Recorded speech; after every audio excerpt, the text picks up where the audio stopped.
Hey everyone, this is DigitalComics Center, and this is yet another video, and in this one we're gonna talk about something that I thought I'd never mention. That is not only digital comics, but also some other stuff that can happen to you in your life and so forth. Since moving back here a few months back, we have started to settle down now. I feel there has been a couple of hot weeks these last few days and weeks where it has been so hot here in this apartment. You really shouldn't complain about the heat, but we Swedes always tend to complain about the weather, no matter what the weather is. But trying to do the best of it, trying to cool it down with fans and everything. We have settled in really nicely, I feel like, and she, of course, my girlfriend, moving away from her hometown now, 2 hours away from that. I think she's settling in well as well.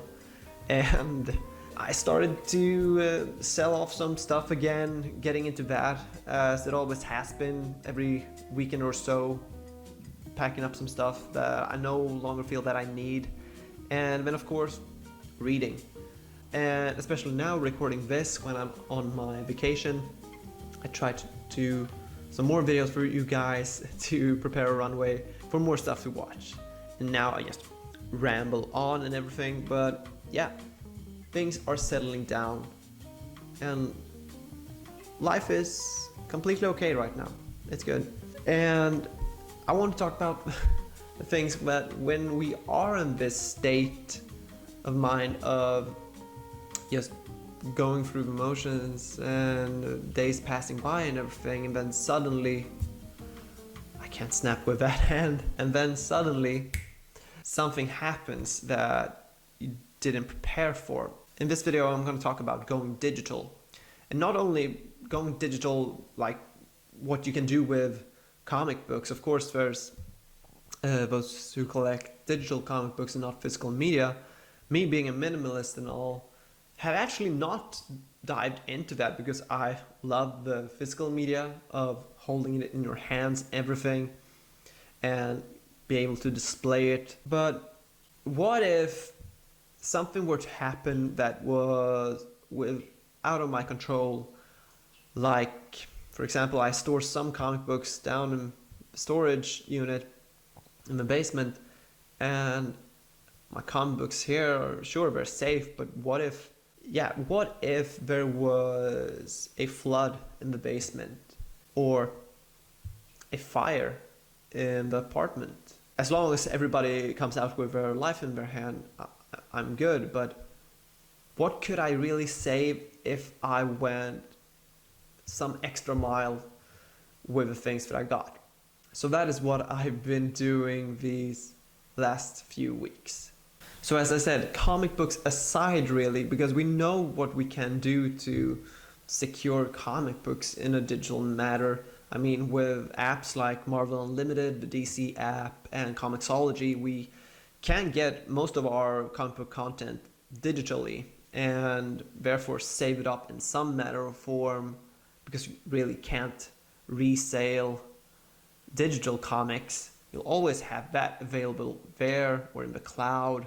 I guess that's one way to save your comic books. The only thing I got for my storage basement unit, I guess, is that I can try to keep them at such a high level that I can, so if water, if there ever would be a flood down there, couldn't reach them. But yeah, that's about the measurements I can go to. And then of course there's also the local library, of course. Most of you that are watching probably, hopefully, have your own local library, and I recently went back to mine in my hometown. I'd never visited before. They switched locations 1 year before I moved from this town, then was away for 2 years, now back.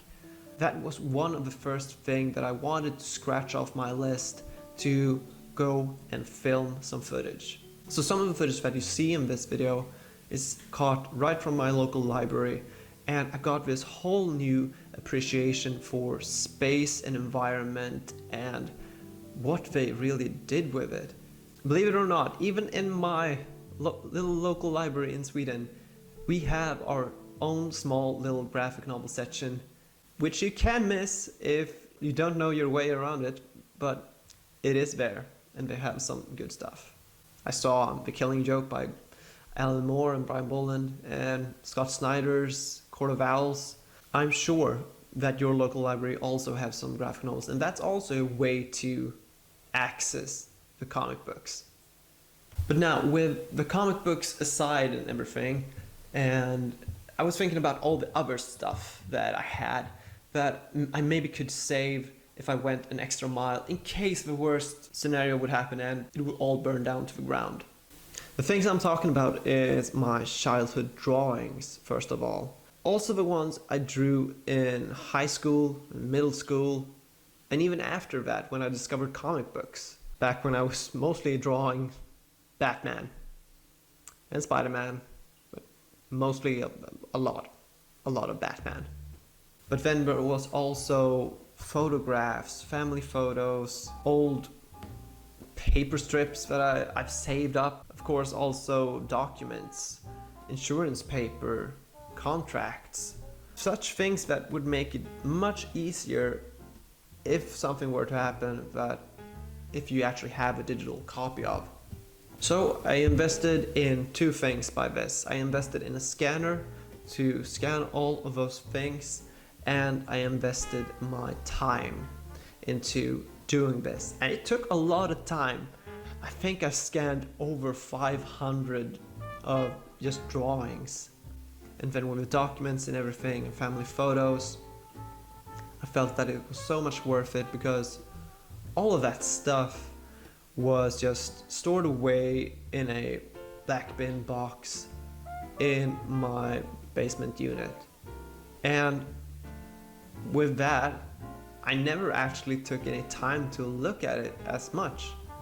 But now, with having it digitally within my computer, I can access it more frequently. I can look at it more, appreciate it more, share it if I want to. That really got me thinking that this was totally worth it, of course. And I put it all on this hard drive, which I'm of course is not gonna keep in here, because what would be the point if it all goes to hell anyways. So I'm gonna keep this at my parents' house for now, and unless tragedy strikes twice in the same week, they should be safe there. And yes, with my drawings and everything, I threw some of them away because I felt that it was just so much, so many, what are you calling them? Drawing pamphlets. I mean, so many papers with pictures of Batman and not even finished up sketches within them that I was feeling was just a waste of paper actually, or that I wasted paper when I drew when I was younger.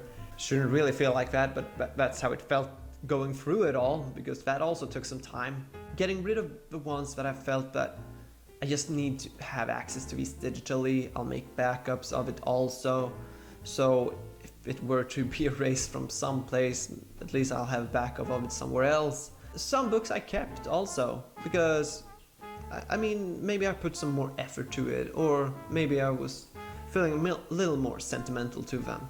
And of course, I didn't throw away any family photos. I would never do that, I think.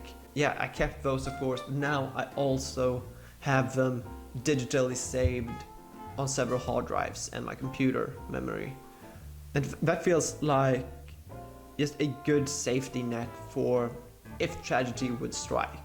So just in case for things that might not even happen, but if they did, I would be immensely happy to have gone the extra mile for this. And even though if tragedy doesn't strike, I still feel that it's worth it, because now I can go back and look at these and marvel on them even more than so that I ever could when they were just stored away in a black bin box in the cellar. So I would say that actually going digital can help you appreciate what you have even more. And maybe it wouldn't be the same as, say, reading digital comics, but it sure brings you back. So that is my video today, and thanks so much for supporting me.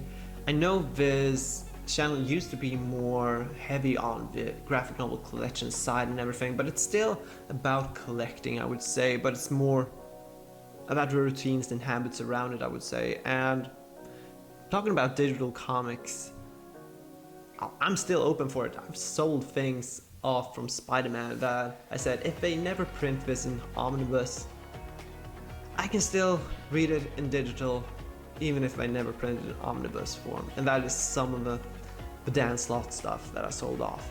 But even though if I'm not talking about collected editions every video, we all know by those shells and by this name that comic books is the way that we go about it here. But I hope that for someone that this video might be a wake-up call for what you can do if you go that extra mile. And yeah, that's the video. My name is Joachim. This is Joachim Comic Center. Thank you for watching. Bye bye.